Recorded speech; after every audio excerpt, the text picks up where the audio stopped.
All right, let's jump right into this explainer and immediately challenge the whole myth of the born natural elite athlete. When we watch Harry Kane today, the England captain, the absolute sensation over in the Bundesliga, it is so easy to forget the brutal reality of his origins. His story doesn't begin with some gilded, easy ascent through a youth academy. It actually begins with the ultimate rejection. It's wild to think about now, but the official verdict from the Arsenal Youth Academy, one of football's most prestigious setups, was that he was too small and not very athletic. I mean, seriously? It's almost comical given his physical dominance on the pitch today, but back then, that was the harsh reality he was facing. Section 1. The Arsenal Rejection. At just 8 years old, he was released by Arsenal. 8. That is an incredibly young age to have your dreams completely crushed by the adults in the room. Imagine being a kid, literally living and breathing football, and being told by the club you play for that you just don't have what it takes. Let's be real, the vast majority of children would have hung up their boots right then and there. For 99% of kids, that's exactly where the story ends. But for Kane, that exact rejection became this massive foundational chip on his shoulder. It wasn't loud, it wasn't arrogant, it was just a quiet, relentless internal fire. He took that rejection, weaponized his work ethic, and used it as fuel to power his ascent through the Tottenham Hotspur youth ranks. Section 2. Forged in the Wilderness. To really understand what makes him tick, we have to map out his grueling apprenticeship across the English football pyramid, because his development was far from linear. While a lot of his peers at other top clubs were finding comfort in state-of-the-art academy bubbles with pristine pitches, Kane was being sent out on loan. We're talking Leyton Orient, Millwall, Norwich City, and Leicester City. Make no mistake, these were not glamorous destinations for a highly touted prospect. These were absolute testing grounds of grit. They forced the young Kane into harsh realities you simply do not find in elite academies. He was suddenly up against cynical, veteran center backs who definitely weren't going to go easy on a teenager.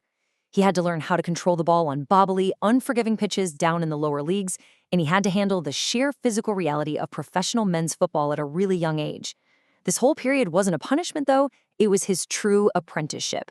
He went into those loan spells as a promising, but let's be honest, slightly gawky prospect. But those harsh realities completely molded him. He emerged from that wilderness as a mature, tactically brilliant professional.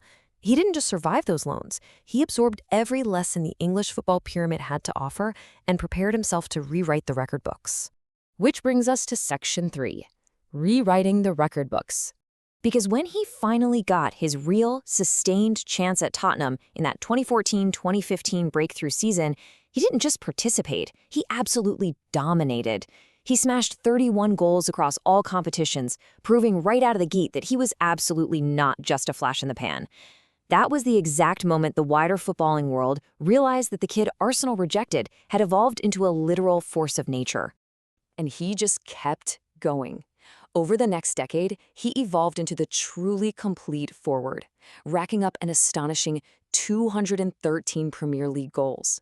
Just wrap your head around the consistency and the sheer durability required to hit that number.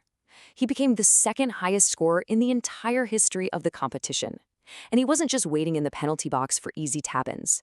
He was dropping deep, orchestrating the play, and finishing with lethal precision from literally anywhere on the pitch. Along the way, he also captured 3 Premier League Golden Boots. 3. That is an incredible personal achievement, and it was born directly from that early resilience we've been talking about.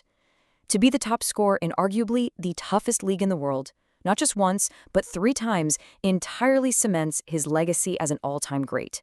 Every single one of those golden boots is a testament to the relentless fuel he generated from being told he was too small all those years ago. Section 4.